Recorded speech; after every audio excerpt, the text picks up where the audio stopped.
Hey everyone, here's my review of these BTArtbox gel press-ons. I really like these nails. They're super durable and super easy to put on. I did use a different glue just out of preference. I used my tried and true nail glue. I have nothing bad to say about this one. I've never used it, so I don't know how it works. These nails are super important to really prep very well if you're wanting to keep them on for a couple weeks. They give you these little pads, and then I also push my cuticles back. You do have to find the correct size for your nail.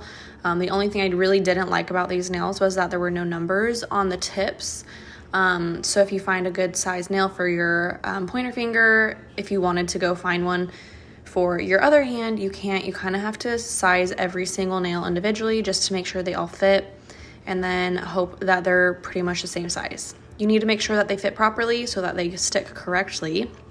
You want them to fit your nail perfectly, not too big, not too small, side nail to side nail, and then they work really well. I also hold them down for about 30 seconds while they dry, and I'll give you an update the longer I have them on. This is how it should fit, side to side, and they look like they fit. Not too big, not too small, and then they should work for you. Hey everyone, I did these nails on the 11th. Today is the 28th. So it's been 17 days, so a little bit over 2 weeks. You can see that they have grown out a little bit, and overall they are in really good shape. There is a little divot in this nail right here because I messed it up a little, but overall they are still pretty sturdy and going strong.